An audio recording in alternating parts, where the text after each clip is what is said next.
Your program will begin shortly. Launch sequence. Activate.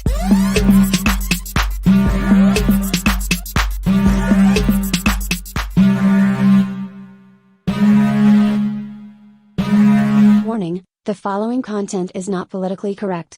Viewer discretion is advised.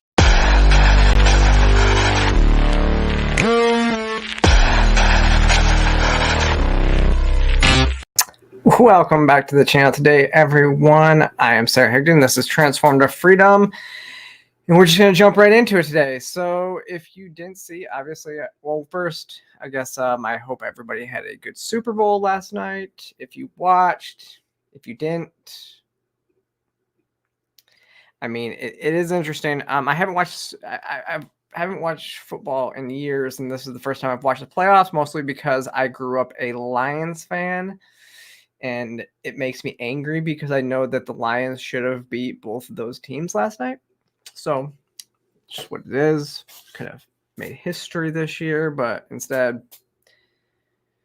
the Chiefs won, if you didn't know already. So I want to kind of start off. We're going to talk a little bit about some of the aftermath and obviously the conversations that was had around the Super Bowl. We're going to talk about Joe Biden not being fit to serve an office, or him being allowed to serve an office, fit to serve an office, but not fit to stand trial for a case that involves classified documentation. So, but what I want to kind of start off with actually is what we kind of discussed this a little bit last week. I just kind of want to bring this next point home because we talked about Michael Rappaport starting to support Donald Trump in the way that he's been speaking about things. He's mostly because of what we see in Israel, and then what you're seeing happen in, New York City, and then all this stuff. And you're seeing a lot of anti-Trumpers, like the worst people who had the worst TDS, coming out and actually saying that Trump might be the answer to fix the nation's issues.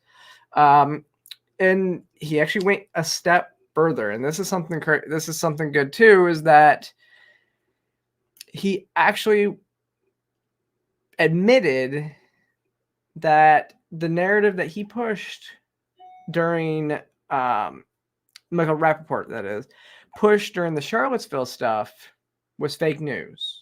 Like, he admitted to pushing fake news. So let's just kind of play this because, it goes back to what we talked about last week and to, can Donald Trump actually flip New York? Maybe. That's a maybe. But here's what he said. This is a long interview, but this is pretty good. So if you believe in the Obama doctrine, all right, be nice to each other, whatever, there's no way you were voting for Trump. It just wasn't in the cards. It wasn't happening. It was abrasive. He was racist. The media, yada, yada, yada. And he was a joke. Like, as New Yorkers, like, he was like, he's a ball busting troll. Exactly. He's a But shit here's dog. why I think you're going to vote for him this time. Because you've seen what happened under his first term. You didn't like it. He's the pig dick, and he's got the mean tweets, and he's orange. But life was good. There was no wars. The economy was going good. But damn, he's annoying to look at. But you also can acknowledge that the media had a major role in a major role in that. When you take a step back. Yes, you also acknowledge that. Because I will acknowledge that that one thing about the Charlottesville that I ranted about. Yes, and I was wrong about the both sides thing. Yeah, and I respect so irresponsible, and I respect the shit out of it. Wait, let me hear him out. Hang on, go a little bit more. What do you mean by that? You were wrong on that. No, because he said the both sides, there's good people on both sides. And when you see the full quote, that wasn't what he said. And I ranted on him hard for that. Mm-hmm. Hard. There's some video about it, whatever. Yeah. I mean, I ranted hard because I was like, what are you talking about, man? Because you got played. And here's what this is why I think you're going to vote for Trump. Is because you, much like me, much like many people, independent thinkers, not the sheep, realize we kind of got played a little bit. Yes, Trump ain't exactly the smoothest character. He's not Jesus Christ. No, but he actually, his policies and who he has around him are way better than what's going on there. And here's my final point. You see what's going on with the border. You see what's going on with the wokeness. You see what's going on with culture wars. And you see what's going on with actual wars. Yeah. Specifically, you see who the Democrats have exposed their hand, especially the progressive left. You see what's going on between Israel and Gaza. You have 3 starved David highs on your chest right now. And as someone who is a proud New Yorker your whole life, you see what the Democratic Party has turned into. This DEI, ESG, woke manifestation of ridiculousness, intersectionality, decolonialization. You're looking at that and you say, you know what? As much as I can't stand big dick Donald Trump, you said it. At least he's fucking normal. At least he doesn't want to turn my boy into a girl. At least he's normal. Well, but yes, at least he doesn't want to turn my boy into a girl. Yeah. At least he's defending Israel, not the fucking terrorists. And at the end of the day, I'm a reasonable person. Yeah. So, like you said initially, I think I'm going to consider this. Oh, I'm considering it. Yes. But to pull that, I don't know. We don't pull levers anymore. Yeah. Actually, pull that lever. Yeah, but pulling the lever for Biden. And then I'm going to tell you right now, I won't vote. I'm not voting for Biden. No. I'm not voting for Kamala. I'm not, But then you can't talk shit. And you need to be able to talk Well, shit. wait a minute. So you're saying, so for you, I won't vote for them. so no matter what, that decision is That final. ain't happening. Okay. No, I'm not. They're not happening. What? for I'm not Kamala voting for Biden Kamala. I'm not voting or for anybody. Biden. Well, but Mikey, what about Not anybody vote for else? them. What about Mikey? What Listen, about anybody Vinny, from the what left? he's saying is, Who? what he's saying There's is- nobody. I'm saying like, Kennedy? what if Newsom or one of these cats pop up? That's what Gavin, I just left California. I'm not voting for Gavin with the good hair. I love that. I love that. Gavin with the good hair, But just like Fuck Becky. out of here. So my here's my thing though. So I'm not a sucker. I kind of love. I wanted to play the whole thing because actually watching leftists wake up is something that's kind of great. And obviously, I'm not the biggest fan of Donald Trump either. I'm not saying that I'm where I'm at with that. I just think it's interesting that somebody that was so hardcore left actually has taken the time. And I can appreciate somebody who says I was wrong. When they go back, they look at the narrative that was being pushed, how the media pushed it, and where it's gone from there, right? And how it manipulated people like that. I think it's also very interesting to see that he says I wouldn't vote for Democrats. He moved from California, said he wouldn't vote for Gavin Newsom because he just moved from California. So why would he want to vote for what he just left? Which is interesting because that's what a lot of conservatives say when people move from California to leave because it's gotten so bad to move somewhere like Texas and Florida and all these other places. And then the leftists want to go then vote for Democrats still, vote for the same policies they just left. He's smart in that regard. I think it's really an interesting thing to watch when people start to wake up. When people start to wake up to how bad there's the left is and how bad the far left is, and that the far left has actually started to take over. I think that's an interesting. It was just really it's interesting. I just wanted to play that because it kind of again tied into what we talked about last week. I think there's a lot of people that feel that way. I think there's a lot of people that have seen what's happened, have seen how far this has gone, and they're tired of it. They are waking up, and I think that this is where the pendulum starts to swing back. I've talked about how a lot of the gender laws, transitioning children, males playing in female sports, like those are not popular ideas, yet the leftist politicians push them because they know their audience is not going to wake up, but they're starting to wake up. And I think you're going to see a surgence of at least centric, people that are in the center coming back and actually pushing the far left out. I think we'll actually start to bring the country closer together again, honestly. But now on to Biden. So if you didn't see, let me see. I have this real quick. Where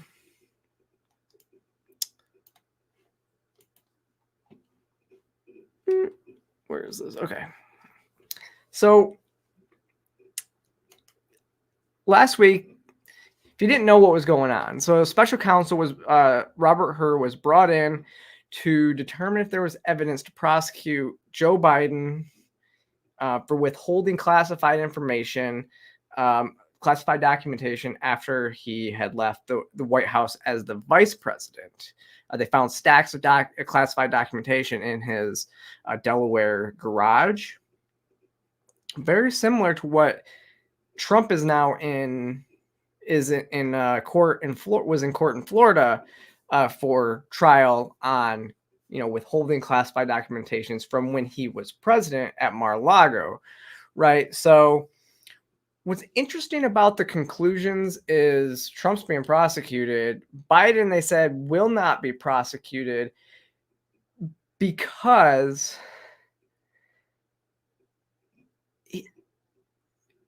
he is not mentally capable to stand trial, is basically what they said, right?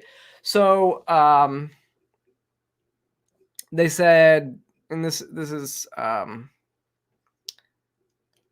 they said he did what he's accused of doing. Our investigation uncovered evidence that President Biden willfully retained and disclosed classified materials after his vice presidency when he was a private citizen.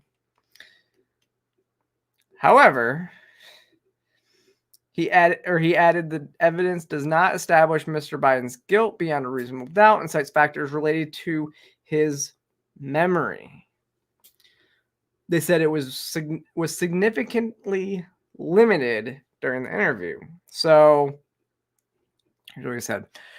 We've also considered that at trial, Mr. Biden would likely present himself to a jury as he did during our interview of him as sympathetic, well-meaning elderly man with a poor memory. Based on our direct interactions with and observations of him, he is someone for whom many jurors would want to identify reasonable doubt. It would be difficult to convince a jury that they should convict him, by then a former president, well into his 80s, of a serious felony that requires a mental state of willfulness.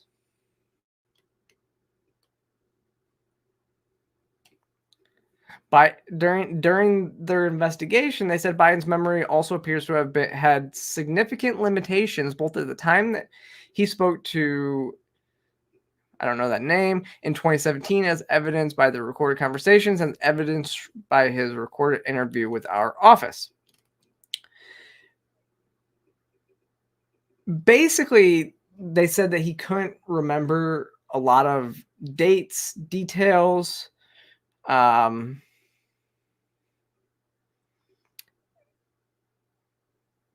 There was something that he couldn't remember when his son Beau died. He couldn't remember what year he was vice president. He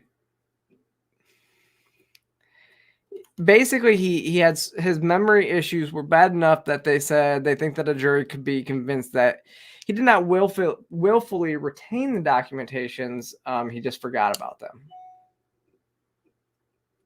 So he's basically saying he's too old to be prosecuted, but he's not too old to be president, which I've long said I would put a cap at like 65 years old to say you can be like, if you are 65, you can serve after, like, you can be elected president on your last term if you are before 65 years old. But after that, you got to retire. Like, that's our retirement age. We have a cap. 65 seems reasonable as a top point for, any elected politician, not just president. I say this for any elected politician. We need, age limits. We have age minimums, 35 years old to be president. Why not an age limit?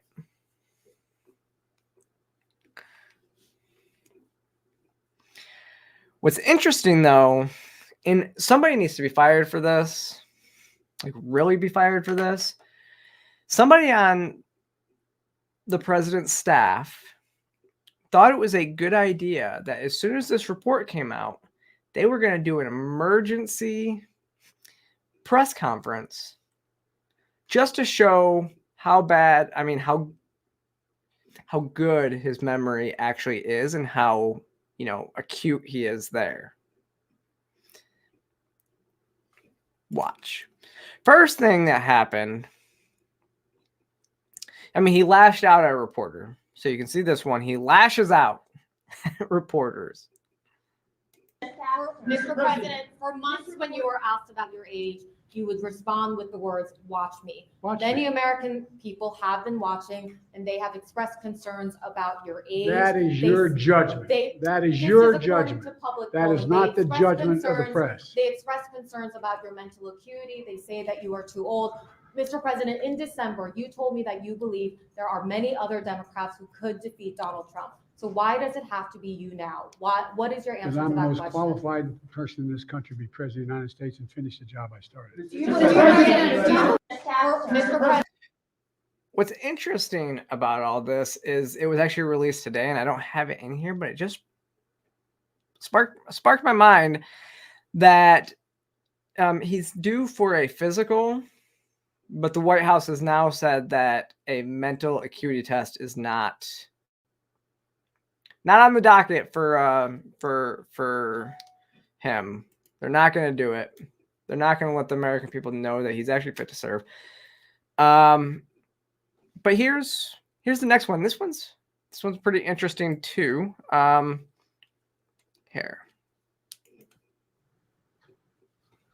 As you know, initially, the president of Mexico, Sisi, did not want to open up the gate to allow humanitarian material to get in. I talked to him. I convinced him to open the gate. I talked to Bibi to open the gate on the Israeli side. If you didn't catch that, he's talking about Mexico and the border with Gaza.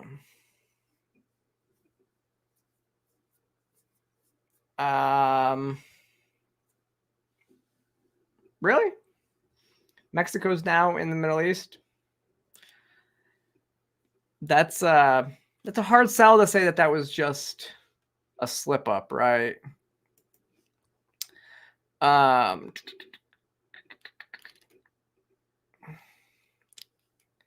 Which, because it's interesting, right? I mean, this isn't just, if this was just a one-time mistake that he misspoke on Mexico being in the Middle East, that would be one thing, right?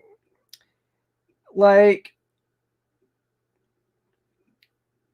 but the thing is like, I don't remember what it was. Like last week, he was talking about meeting with the French president who passed away in the 90s. He's literally been at a press conference, but he's actually been at an event before and asked where a woman was who had been killed in a car accident earlier that week. He literally forgot that this person that he was supposed to be at his event was killed in a car accident the week of. This was I can't remember who that was, but that one's interesting. There's another one. Here we go. So there's a couple more clips. So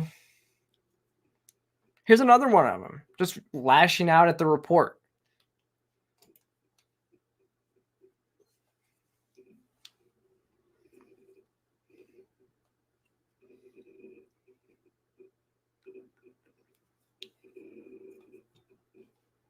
Oh, come on.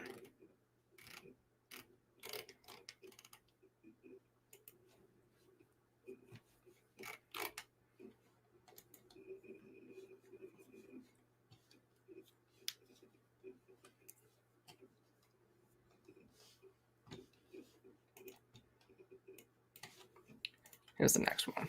All right. I've seen the headlines since the report was released about my willful retention of documents. These assertions are not only misleading, they're just plain wrong.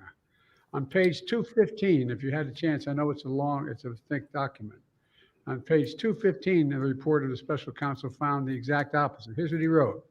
There is, in fact, a shortage of evidence that I willfully retained classified materials related to Afghanistan. On page 12, the special counsel also wrote for another documents. The decision to decline criminal charges was straightforward. The evidence suggests that Mr. Biden did not willfully retain these documents. The evidence said I did not willfully retain these documents. In addition, I know there's some attention paid to some language in the report about my recollection of events. There's even reference that I don't remember when my son died. How in the hell dare he raise that? Frankly, when I was asked the question, I thought to myself, wasn't any of their damn business. Let me tell you something. Some of you have commented, I wear since the day he died, every single day, the rosary he got from Our Lady of. Every Memorial Day, we hold a service remembering him, attended by friends and family and the people who loved him. I don't need anyone. I don't need anyone to remind me when he passed away or passed away. Simple truth is I sat for a 5-hour interview over 2 days of events going back 40 years. At the same time I was managing international crisis, their task was to make a decision about whether to move forward with charges in this case. That's their decision to make. That's the counsel's decision to make. That's his job. And they decided not to move forward. For any extraneous commentary, they don't know what they're talking about. It has no business report. The bottom line is the matter is now closed. What's so funny when you watch a clip like this, Biden's lawyers are literally sitting there saying, what are you doing? Stop. We won. He's basically now saying that he wants the prosecutors to prosecute him because their whole motion to dismiss the case was based on that he's not mentally aware enough to stand trial. That he can't actually remember the dates. And he's literally going out in a press conference and saying, how dare they say, I can't stand trial. That's what he's saying right there. Like, he's basically going against, like, this is why the person that whoever thought this was a good idea needs to be fired, because it's like he went out there and he shouldn't have, because the only thing that he can do by going out there is defend his mental acuity when that was the whole reason why he's not being charged. You know, it's willfully done. It's interesting. This might be one of the best clips, though, of the entire thing. I love this. Peter Juicy from Fox News. This is a good one. I like this one. This one's. Well, thank you, and I'll take some questions. President Biden, something the special counsel said in his report is that one of the reasons you were not charged is because, in his description, you are a well-meaning elderly man with a poor memory. I'm well-meaning, and I'm an elderly man, and I know what the hell I'm doing. I've been president. I put this country back on its feet. I don't need his recommendation. It's totally How bad is your memory, and can you continue as president? My memory is so bad, I let you speak. That's Do you what. feel your memory has gotten worse, Mr. No, look, President? my memory is not good. My memory is fine. My memory, take a look at what I've done since I become president. None of you thought I could pass any of the things I got passed. How'd that happen? You know, I guess I just forgot what was going on. No, thank you. And or you're not actually running the show. That's how they got passed, because it's not you that wants these passed. It's you're a pawn and you're the figurehead of this whole thing. What's amazing about that clip is leftists actually took this as a dig at Fox News. They said, "Oh, the president's mentally aware." He thought they thought that they actually did something to when he said that to Ducey. Like this, I don't know. I forget. I don't know who remember who Kyle Griffin is, but he said President Biden and Fox News is Ducey. Like basically excluding him. My memory is so bad I let you speak. And I just responded, this really is the point you think it's making. Like that was like a self-own. Like if there was a self-own, that was it. Because for me to say my memory is so bad I let you speak. Yeah, if your memory was good, you wouldn't have let Ducey speak. Like his aides are going, oh my God, why did you let Ducey speak? My memory is so bad I let Fox News, who is always going to challenge me, speak. That is the worst comeback ever. Like you self-owned pretty good right there. That was a good self-own. But yeah, so I don't know. I it's interesting because since this has taken place, several members of Congress have come out to are now trying to remove the president via the 25th Amendment because he's not mentally fit to serve, because he can't even serve trial. So why would he? How could he? How can he run the nation if he's not even fit to serve trial based on this evidence? Unfortunately, I do think that is the Democrats' plan. I think that they will get through the convention and then lead up to the election. They will do the old bait and switch. They will switch somebody else out who has not taken the slings and arrows of the political process of, the Republicans. And I think that they will try to get somebody like, there's a lot of float that Michelle Obama is polling high. There's a lot of float that Gavin Newsom could be it. Obviously we know that probably Obama and the team are kind of running a lot of stuff from behind the scenes as we speak. So I think that, that could be a viable option, that Michelle Obama steps in. That could be the easy way to swap out. And she checks all the DEI marks, right? So I think that could be something that happens. I'm starting to believe that it's not going to be Joe Biden on the ballot in November. It's going to be whoever the deep state picks to run against Trump. But we'll see. But if this all wasn't bad enough.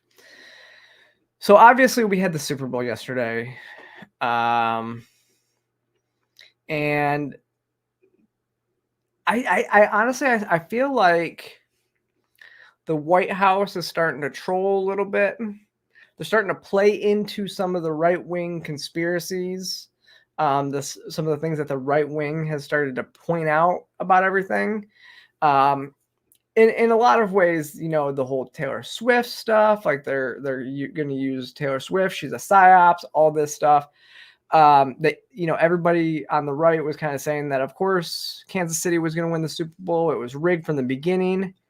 And so right after the Super Bowl ended, the intern posted from the president's account this ominous message that just says, just like we drew it up. Obviously, poking into trying to get the right-wing conspiracies to run wild is to say, yes, they must. So this could be 2D chess. It could be another double fake. It could be them now saying, of course we rigged it, when they did rig it to draw you off the scent, or it's them just trying to troll because they didn't do anything. Or it's just them admitting it. So it was 1, 2, 3D chess. We don't know. This is cringe. playing up the dark brand and stuff when he's trying to, unify the country. I don't know. It was really ominous. It was kind of like, wait, what? But what's even more interesting, was also yesterday. The president lost to try to now again, because they're losing so many young voters. They created a TikTok account for the president. If you haven't seen this video, here it is. Two great quarterbacks, hard to decide. But if I didn't say I was for the Eagles, then I'd be sleeping alone. My wife's a Philly girl. Game or commercials? Game. Game or halftime show? Game. Jason Kelsey or Travis Kelsey? Mama Kelsey. I understand she makes great chocolate chip cookies. Deviously plotting to rig the season so the Chiefs would make the Super Bowl, or the Chiefs just being a good football team? You get in trouble if I do. Trump or Biden? See, playing into the conspiracies and doing it very cringy. Like, really? Like, this is what you're going to post? Like, this... What's interesting, again, about doing this on TikTok, obviously we know TikTok's a platform that mostly young people use. But we also know that his administration is considering banning the app.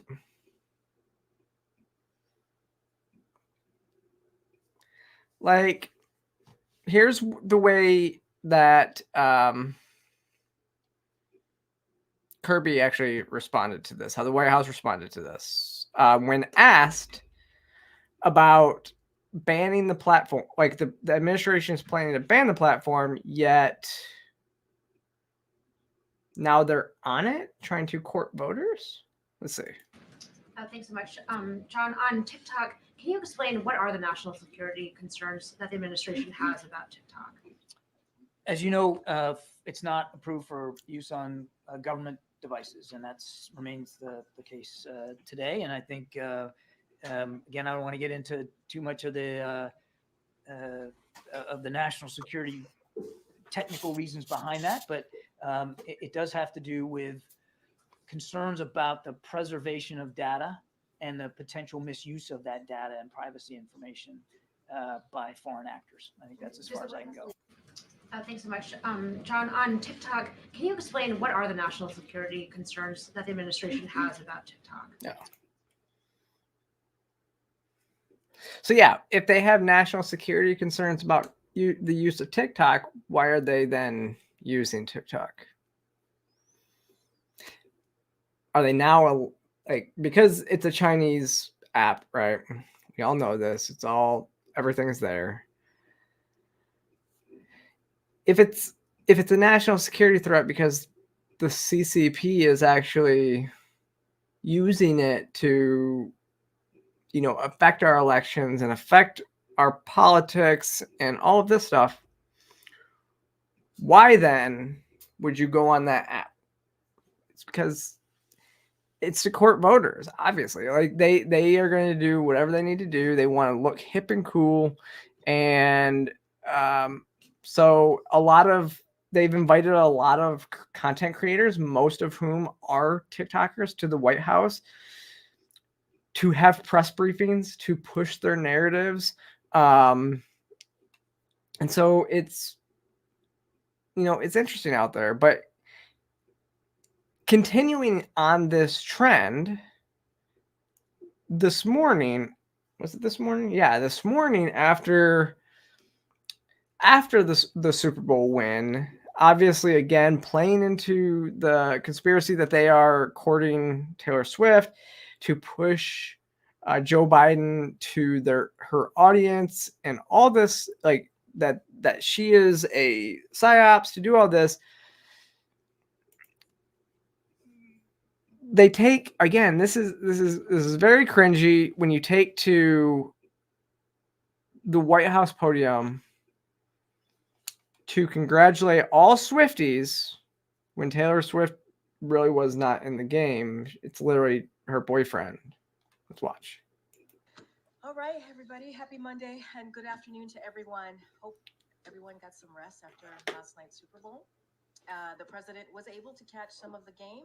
And on his behalf, I want to extend a big congratulations to the Kansas City Chiefs on their 3rd Super Bowl win in just 5 seasons. And also congratulations to all the Swifties out there. The president looks forward to welcoming them back once again to the White House. Again, very cringy. It's a very obvious step. It's like, if y'all know, just so you know, full disclosure, I do like Taylor Swift. I like her music. I think she's cool. I think that a lot of people out there I think a lot of people on the right are missing an opportunity to, pull people to our side by using somebody like Taylor Swift as an example as to why right-wing conservative politics, or at least libertarian politics, as I would prefer to say, win out. And I'll kind of explain this here in a little bit, but the gist of it is Taylor Swift hates George Soros. George Soros funds very much of the left, almost all, you can look at the leftist politics and you can see George Soros' hands in it. Because if you don't know, George Soros and other groups bought out Taylor Swift's, bought the recordings from her recording studio, bought it out from under her. She wasn't even given the opportunity. They bought it for something like $300 million. Those tracks, those masters, will never even make that much money back. It's her catalog. They bought her catalog out from under her. She went on TV and expressed what had happened. So what she did instead, because she's the songwriter, she owns the copyright to all the music. She owns the copyrights to the music. She just doesn't own the original catalog. So she then started to re-record Taylor's versions of everything. And so when you see Taylor's version of the same song, play that song, because the money goes to her. It doesn't go to the people that bought her catalog, which i.e. George Soros and team. The thing is, if people on the right were if dads are out there, this is an opportunity. And I'm not. This wasn't even my. I'm not going to even take credit for this. This is something that I was watching on Timcast a few weeks ago, and he was mentioning this, right? So Tim was talking about this. It's like, this is obviously something that you can talk to your daughters about. Like, hey, and this is exactly how he had put it, was like, hey, I heard Taylor Swift doesn't like George Soros, and then have your teenage daughter tell you exactly what happened, and then be like, yeah, man, he's a really bad guy. Plant that seed. That's how you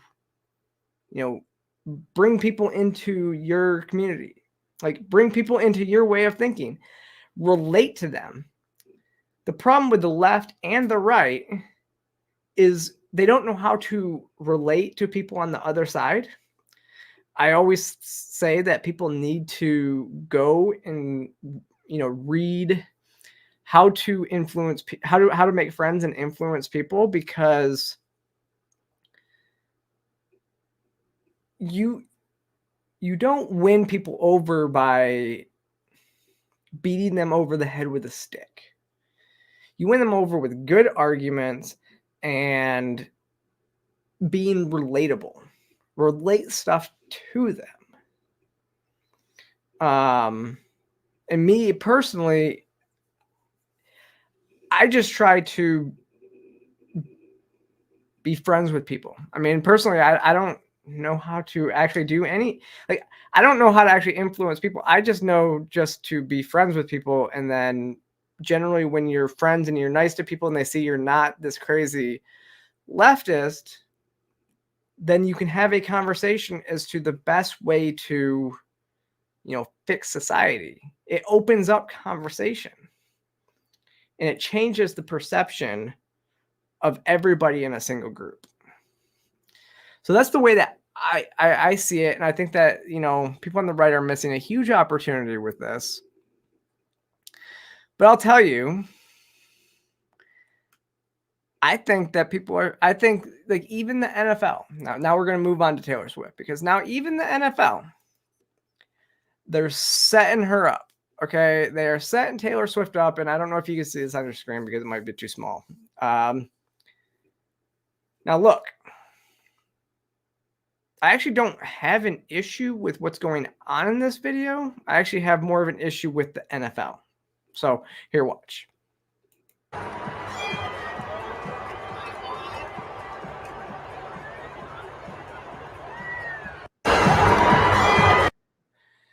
So Taylor Swift hanging out with her friends at the football game, at the Super Bowl, slams a beer, which it's amazing because a lot of people again, a lot of rednecks would be like, oh, hell yeah, if it wasn't Taylor Swift, right?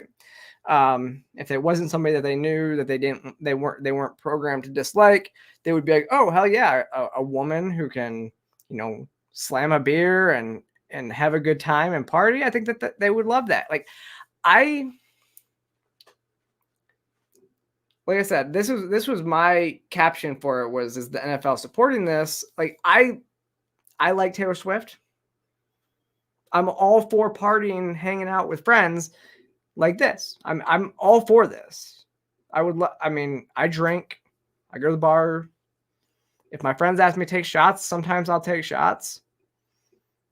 Starting to get a little bit old for it, but you know, I'm okay with it. Me and Taylor are about the same age, but this is something I'm okay with. But with the NFL then putting iconic next to it, that's where it gets a little bit weird. It really does feel like the NFL is just setting her up. They're setting her up to be the villain.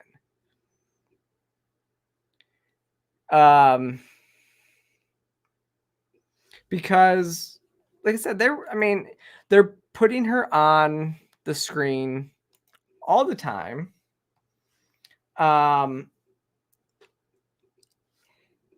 It's never been Taylor Swift has never been the issue. I don't even think a lot of people that are mad about her, you know, taking over football, or it's like, wait a second, she's just dating somebody and going to games. It's not her fault that CBS and the NFL and all the other organizations are putting her on the screen every 5 seconds. You know, it's not her fault. Let her live her life. She's 35, 36 years old. She's trying to find love. I don't believe that. I honestly think that, like, it's really interesting because yes, she's a strong feminine woman. He is a toxic masculine. He's full of the toxic masculinity, redneck boy who, yes, made a mistake with the Pfizer stuff. But was obviously that's stuff that happens with celebrities. And, you know, I think that they would live a more of a trad life than what, I mean, I think that's the thing is they would be more traditional. They both seem to want kids. They both want to settle down and have kids and live more of this country lifestyle. And yet the conservatives are pushing them away. Ryan says, do you think she's being used? I mean, if she's been in this game long enough that I don't know if she is being used. I know she's being used by the NFL and the organizations who put games and everything like that on. I absolutely think that she is being hyped for a reason. I mean, since she started to games, like since she started going to games, viewership has been up. I don't know what the numbers were on this. I predicted before that this Super Bowl that this was going to be one of the most watched Super Bowls in recent memory, because finally, and this is something that I don't think people realize, is like finally women actually want to watch the Super Bowl. And again, just kind of this is stereotyping a little bit, but wives that don't really want to watch football all the time with their husbands are now actually like, hey, men, like husbands and fathers, are actually connecting with their wives and daughters who are watching football games now. Like, that should be seen as a good thing, and all that. I think that that's what's that's driven a little bit of this. But also, the interesting thing about this video, and I don't think I have a closer video of it. Let me see. No, I don't. The interesting thing about this video is everybody's talking about, and I didn't know who Ice Spice was even before yesterday. But she does make some weird symbol, like horns with her fingers, and she's wearing an upside down cross, which there is difference in what an upside down. People are saying it's satanic stuff, and like, why? People are asking, why are Taylor Swift and somebody like Ice Spice friends? I don't know if they're friends. I don't keep that close of tabs on things. I do know that, like, for the same, they could be sitting in the same booth for different reasons, because I mean, I saw a booth with Henry Cavill and the Apple CEO and Bad Bunny all in the same suite at the Super Bowl, and apparently it was due to Apple, like, with a contract, with a promotion with Apple. All those people were in the same promotion, so that they were all basically paid to be sitting in the same suite with Tim Cook, the Apple CEO. Could be why she's there with Taylor Swift. Don't know. It could be a paid, they could be on the same record label. There's just, I don't know if that would be the case, but it could be something connected to money, all that stuff. I do see that being the case.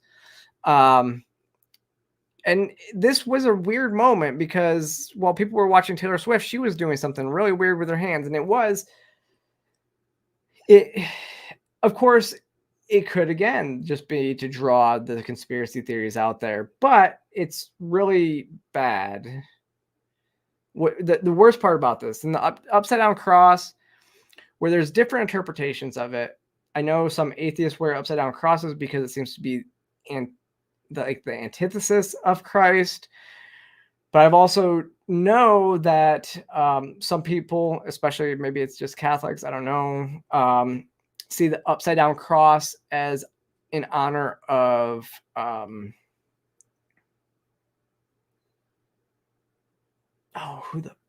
I completely blanked on who it was, but it was one of the apostles who was like the first apostle. Was it Paul? I'm like, crucified if people see this. But they decided to be crucified upside down to martyr themselves in honor of Christ, because they didn't want to be put on the cross the same way as Christ. So they chose upside down more as a martyr symbol. And so that the upside down cross is kind of seen more as a martyr symbol.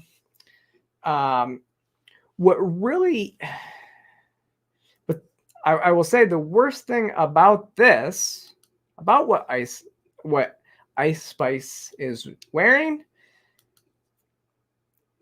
is the Balenciaga. Now, if you were not, it was Peter. Thank you, SRN. It was Peter who martyred himself and was on the cross upside down. Cool. Thank you. But so Balenciaga, this whole thing that people are actually wearing Balenciaga again, and all this is really just proof that either that the way to get over scandal is to wait it out, right? If you are big enough, the way to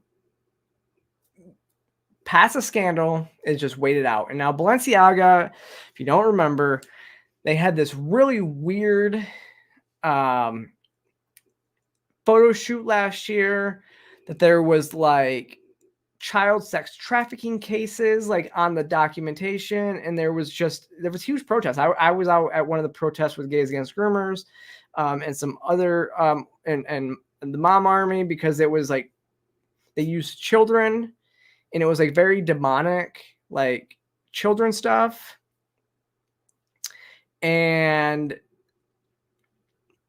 it was they should have been completely canceled for that.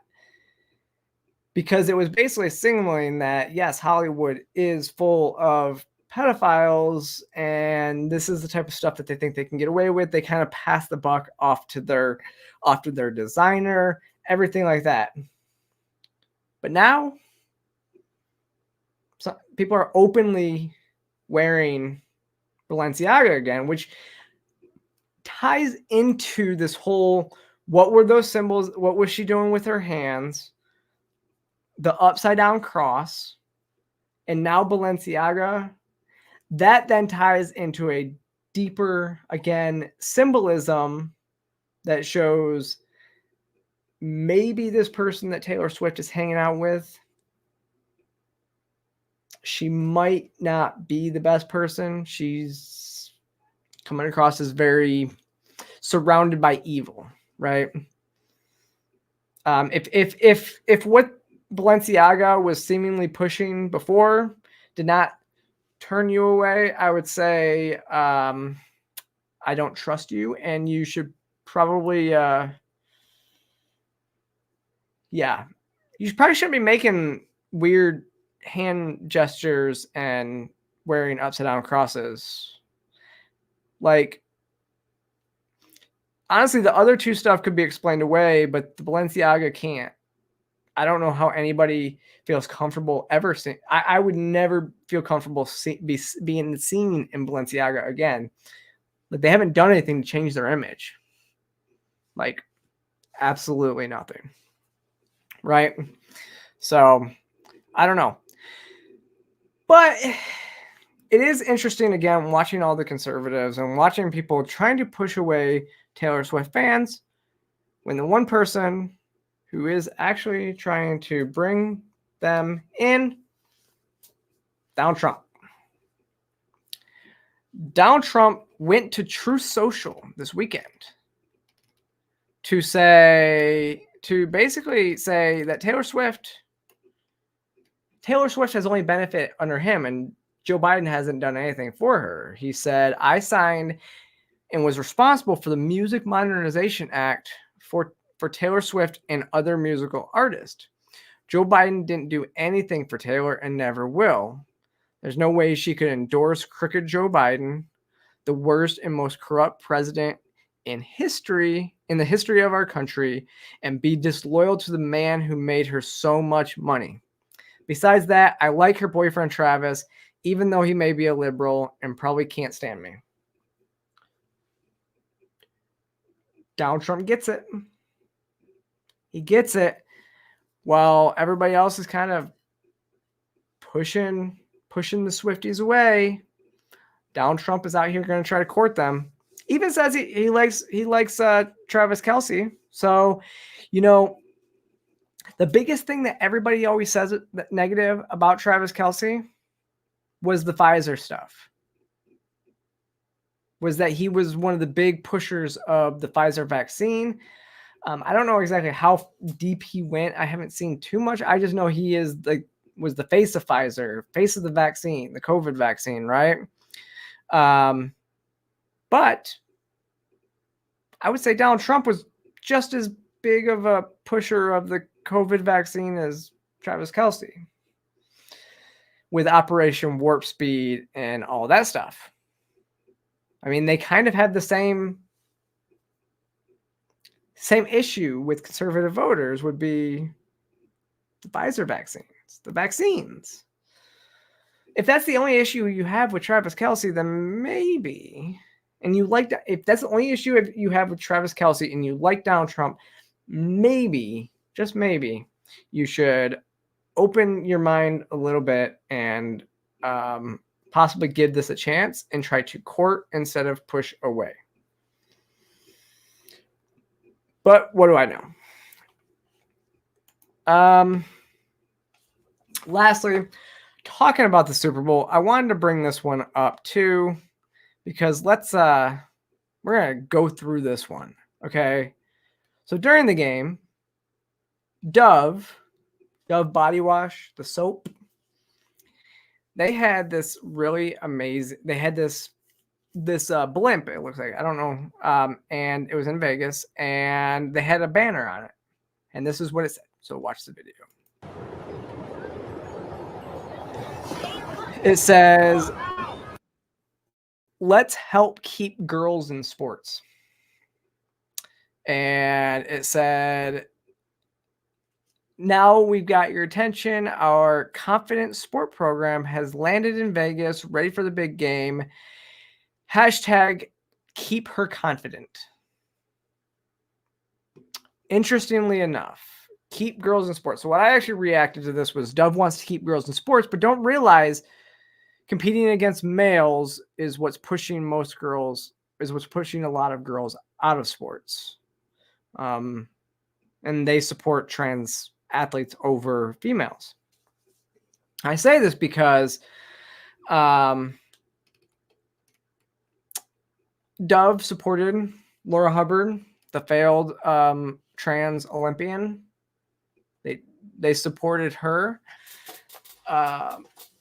because, and so I've read and written enough articles about girls in sports who have had to compete with males. But one of them was a volleyball player who said it makes her not want to compete anymore, because as soon as they step on that court, they know that they're already at a disadvantage. It's demoralizing to compete with males, and so they're just going to stop playing sports. And so if you want to keep girls in sports, you got to keep males out, right? I mean, it would make sense. And I'll go to Icons Women's page.